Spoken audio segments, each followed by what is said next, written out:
Hello and welcome back to Chaotic Insights, where today we will be talking about episode 31, Firefighters. So grab a snack, start your laundry, and we'll dive right in. So, episode summary: the underworld city is on fire. Oh no. Due to a flame geyser flare-up. And so Kaz and Hearing are in danger while Kaz tries to get a location scan of Underworld City while it's on fire. Then Kaor comes and uses an Incinerate attack to put out the fire, which makes him very tired. Back at Chaotic, Peyton is doing an experiment. He is trying to figure out if the memory of eating excess food at Chaotic will make him sick of food in the real world.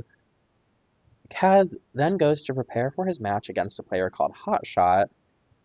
Tom and Sarah suggest strategies, but Kaz wants to fight the player known for using fire attacks with fire attacks. Kaz ends up losing the match, and Peyton learns that the food he consumes at Chaotic does not affect his appetite in the real world. Analysis. So, to me, this is not the most well-written episode of Chaotic in comparison to other Chaotic episodes. And I feel that way because at the beginning of this episode, we get Kaor putting out this fire in Underworld City. And that doesn't like super connect to the stakes of the match that we get later on in the episode. It feels very separate from like this is the beginning of the episode, the adventure we have in Param, the danger. It feels very separate from what we eventually see in the match and the B plot altogether. And so this is like a classic A plot. Kaz goes to Param, learns something, and then incorporates it in his match. And then Peyton and his experiment is the B plot. So we get a very classic chaotic setup of A plot, B plot, Param, a match, and incorporating what we learned in the beginning in the match later. Right? Very classic setup. We've seen this before, and we'll probably see it again, let's be honest. But the way that the beginning incorporates into the match is through the attack Incinerate, which Kaz sees Kaor use, and then is inspired to use it in the Drome, which makes him very tired, and it therefore makes him lose that individual battle. And so, like, it does connect, but it doesn't really seem to have an effect on the match as a whole. It really just affects that one individual battle. And, like, sure, losing Kaor, is unfortunate. Losing that card affects his strategy, affects the way he plays the match, and the match comes down to like a 1v1. And so if he still had Kaor, maybe that match would have gone differently. But the match still comes down to a 1v1. So it's not like, oh, Kaor was lost and then that turned the tide of the battle. No, it was still pretty evenly matched up until the end. And then the way that the match ends is it's Almar versus Lorena, who gets boosted with magic to do fire attacks, and they just blast each other with fire until one is code. And so Almar could have just as easily won if his attack hit a little harder or hit a little earlier, or, Lorena boosted her fire attacks later, but they're still in the Gloomek swamp, so like the fire is being diminished. It's just like Almar could have won and Lorena could have lost. And so this match was really a toss up. It could have gone either way. And so losing Kaor, sure, unfortunate, but really didn't affect the outcome of the battle all that much because it still came down to that last 30 seconds of whose fire attack just happened to be doing more damage or like which creature just happened to have less energy in the moment. It was really a toss up. It was really just bad luck that Kaz lost this match, and that's fine. Like, sometimes matches are like that, but it makes the Incinerate attack feel less important, and it makes that connection feel less important, and like it has less stakes on the battle because it doesn't really affect the outcome. Like, sure, he tried something out in the match, which, it's fun to try new things, but it feels less important because it doesn't affect the outcome of the battle. Kaz could have just as easily won or lost with his Almar in Glumuk Swamp as he could have lost with Almar in the Glumuk Swamp, right? And so, why did we spend all of that time in the beginning with this Incinerators attack, with Underworld City burning, if like it doesn't really have an impact on the story later? Like it's incorporated, which, I still give them props for that. Like they still have that through line, but it doesn't feel as important. And my question is, why did we spend all of that time with Kaz getting a location scan of Underworld City if that had no impact whatsoever? Even though Lorena in the swamp was unexpected, it was a twist, it doesn't feel like a satisfying conclusion. So maybe rearranging the battle order could have improved how I perceive this episode and the twist. Like maybe Almar versus Lorena was the first battle, and then Kaor using Incinerate as the last match, and him being too tired would have been a more satisfying ending, and it would have been impactful because there was a greater emphasis on that information that we learned in Param. And if Kaor was his last creature, and then he was like, okay, I'm going to try something new, there's risk in that.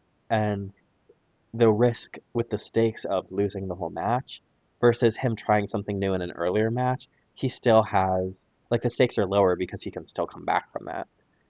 And I think another solution to what I perceive the writing issue to be would be to incorporate that location scan. Kaz spends all this time in danger. He endangers Hearing's life because he wants a location scan of Underworld City while it's burning. And that would definitely elevate the stakes of the battle. What if this last battle was Almar and Lorena, but it was in Underworld City while it was burning? That's dangerous. That's exciting. That like elevates the stakes. And just the fact that it's unpredictable in a way that it could go either way versus them like shooting at each other, it's just like, well, who's more lucky? Whose shot is better? The unpredictableness of the fire in Underworld City, that would have like really raised the stakes. It really would have incorporated what we learned in the beginning into the plot and narrative of the match in a way that I feel would be cohesive.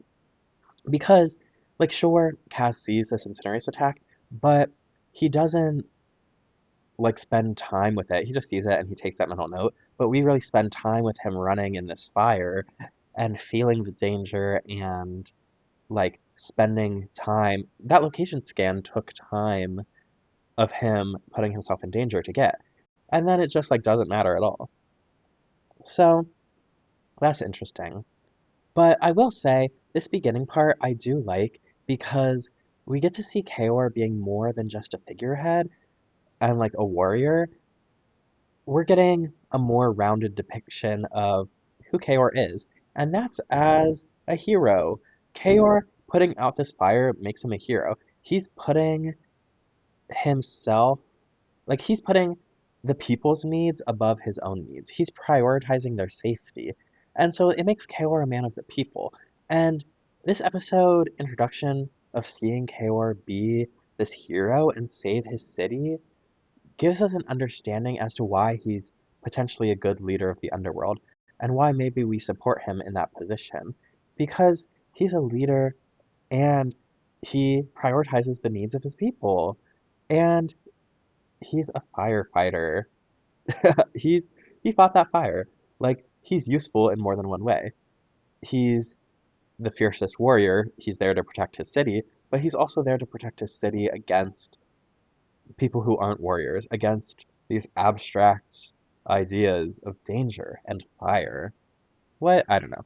But with Kaor being a firefighter, I think we should talk about the title of this episode, which is Firefighter, and how that has a double meaning for this episode. Because, right, it has the meaning of Kaor's a firefighter, like the occupation of being a firefighter, a person who is fighting fire, verb fighting, noun fire, like the occupation of fighting a fire. And so that's one meaning, a person who fights fires. And then it also has the meaning of a firefighter, like a person who fights with fire. It's like the equivalent of saying, oh, they're a water fighter. He's a firefighter. He fights with fire. And that describes our players in the chaotic match who are using fire attacks to fight fire attacks. So the title really encapsulates both opponents of fire and proponents of fire, which I think is clever because they're literally fighting fire with fire in this episode multiple times. Kaor does it and the players do it. And so fire is both on the offense and the defense. So having firefighter have that double meaning of both fighting with fire and fighting the fire, I think is so clever. And like you see it and you're like, oh, that's clever. Like it has that double meaning. But it's something that, you just understand and you don't really unpack. And I think like unpacking it feels so silly, but it's just something that this episode, I have to give it props for. I have to give it props for the title. Now, should we talk about Peyton? should we should we talk about Peyton? So Peyton's doing this experiment, and due to Peyton's experiment, we get to see him both in chaotic and the real world. And so, since we're in the analysis section, let's do a little scenic design analysis on the peek we get into Peyton's room. So, what does his room tell us about him? So, first question, what do we see? We see a messy room. We see laundry. We see clutter. We see an unmade bed and a pizza box. And so, what does that tell us about Peyton? Well, he is the Peytonic master, and he is a little bit messy. He's a little bit messier than his friends. He's a little bit messier than the people around him. And so, of course, his space is going to reflect that. But I think the messiness also adds to his chaotic quality. His whole mantra is unexpected. And so, I think having that unexpected nature also is reflected in his room of not that it's unexpected that it's messy, but it's like something could be anywhere. You know, hey, where is the pizza box? Well, it's under this pile of clothes, and maybe that's unexpected. You know, only Peyton knows his space like Peyton knows his space. And so it's unexpected to the people around him. So that's interesting. And then what else do we see? We get some things that indicate hobbies. We see a gaming system, we see a guitar, we see piles of CDs, we see a skateboard, which gives us a much more rounded view on his interests and who he is as a person. He's a gamer, he's a musician, he's a skater. And maybe that has an impact on how we see him. Does being a skater impact how we see Peyton? Because are there stereotypes with skaters that apply to Peyton? Maybe nonchalance. Are there stereotypes of people who play guitar that impact how we see Peyton? Who's to say? But one gives us a more rounded indication of who he is and what he likes besides chaotic, and maybe like traits of, oh, he's able to play music. People who play music, think differently than people who don't. There's an aspect there. Now, the rest of his room, there's decor. He decorates his room. And so there's an explosion tapestry, there's a photo collage, and there's two posters of Mopedians. And so, the Mopedian posters shows us that he likes chaotic, he likes Mopedians. But the rest of his room is decorated in a rather masculine sense. For example, the explosion tapestry. And I think that makes sense for Peyton because he is also a rather masculine character. And finally, the alarm clock says 2:43, which the sun is up, so it's PM. But that means our chaotic players were at chaotic during the day. Like, is this a school day? Who's to say? If it's a school day, that means all of our chaotic players were at chaotic during school. If you could split your consciousness, why not go to chaotic, have fun during school, and also do school during school? You know, I'd like say, okay, home self, do a chore, do something that you're not really looking forward to do, and the reward is that when the memories come back, you've had fun, you know? Versus if I'm having fun both places and not doing anything, what? But if I'm being productive at home, I might as well be able to have fun at chaotic, right? That's my thinking. But if it's not a school day, they are clocking in and out of chaotic like it is their school day, like it is their job. 2:43, that's working hours, that's business hours. That's like the end of the school day.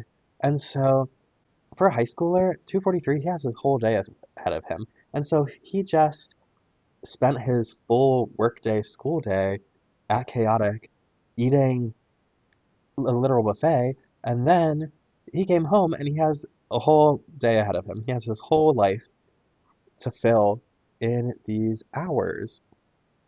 And so I think it's interesting the context that the alarm clock gives us because it gives us insight on when characters frequent chaotic and it's during the day. It's not in their hours that they have free time.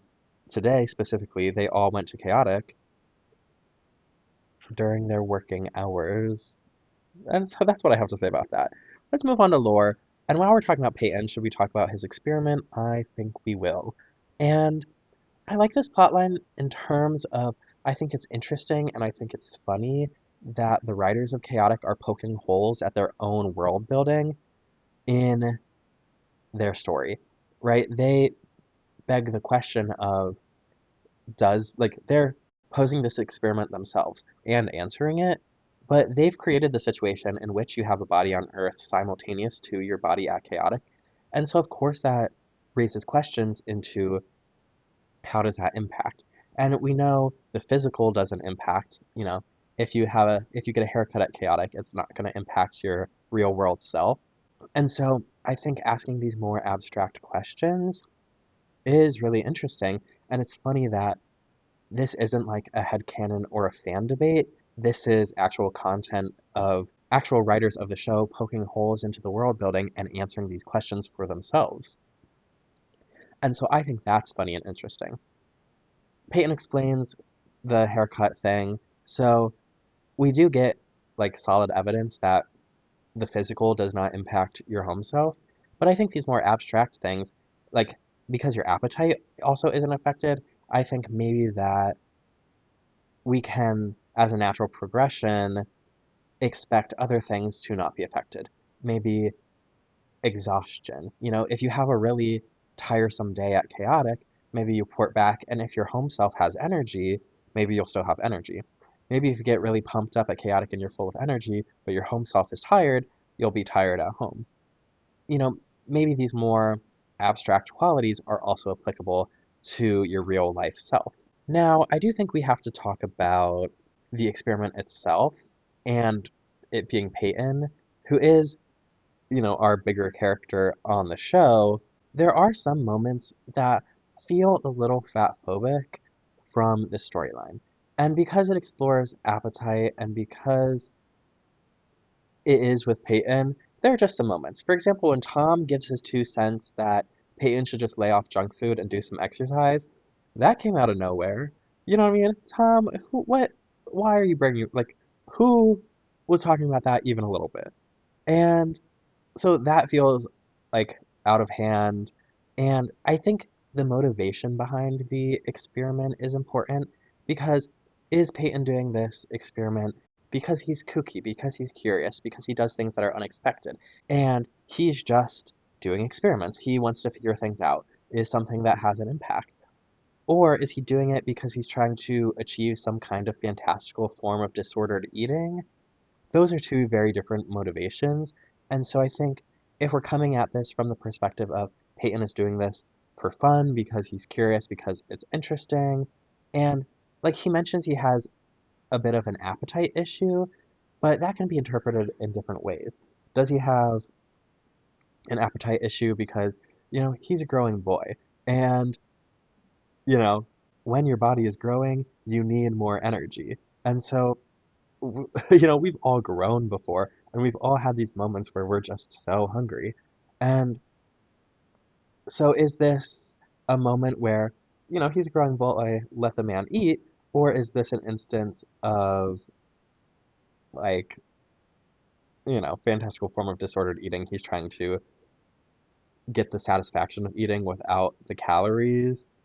And that's where it gets to feel a little sticky, a little diet culture-y, a little disordered, a little disordered in the eating situation. So, what we think about that from a real world perspective, I think is interesting. And it doesn't really dive deep into like that. It doesn't really dive deep into the mental health of it all and people's relationship with food because this is a kids show. But if it is like subtly like giving permission for Peyton to do disordered eating, I do not like that. I don't want this show to justify people having a negative relationship with food. But with that aside, the conclusion of the experiment tells us that his appetite in the real world is not affected by his chaotic self. Now, I think we can use that information to extrapolate the other things like exhaustion that I mentioned before. Like if you were working out only at chaotic, that probably wouldn't affect your physical physique at home at the real world. But if you were only working out at home, that would affect your physical physique in chaotic. And would that exhaustion carry over? Really, you just get the memory, you don't get that physical experience. Now, I know I've been pointing out what's on the menu at Chaotic, and really, that has been in anticipation for this episode, because I don't think we fully have explored the implications on lore and world building that food at Chaotic brings, right? So let's dive into that. One, who's making the food? Is it the robots? That would be impressive. Robots that can cook? I'm all for that. Or do they have to hire a staff? Is there a kitchen at Chaotic and they have to clock in and out, but them clocking in and out is actually them porting to Chaotic and going in the kitchen and cooking? And are they being paid in the real world? They have to be. Like the Chaotic company is a company in the real world selling cards, having an online game, so they would have to be paying their chefs. Now, if there's not real people, if it is the robots cooking the food, you would still need to hire repair people. Like, even if you don't have a cook staff and the robots cook, well, who built the robots? What happens when they need repairs? What happens when the TV screens need repairs? There has to be a tech staff, and how much are they getting paid? Or are they just on call? Or are they independent contractors instead of employees? That would be interesting as well. Now, back to the food. How do they source the food? Is their garden at Chaotic? Well, some of that, the meatballs, the chicken wings, they're not they're not growing cattle. They're not raising chicken. This is not fresh. It can't be. And so, do they have to port it into Chaotic? And so, if they port all of this food into Chaotic, like does somebody put it in their backpack and then, press the button on their scanner and then have to take it out? How many trips does it take? Can you do that with like a full pallet of food? And my bet is that a lot of it would probably be frozen to some extent. Like the chicken wings, like the pizza, that can just be warmed up in the oven. But if all of this food has to be ported in, does that mean there's a real life counterpart? Like how humans also have a real life counterpart? And we know that the physical does not impact the physical in the real world, just like the people, just like what we learned with Peyton. And so if I have a chicken wing in my hand when I port to Chaotic, and then I eat the chicken wing at Chaotic, and then I port back, I would still have that chicken wing because I didn't eat it in the real world. And so does all of this food translate back into the real world somehow? Does it have a counterpart?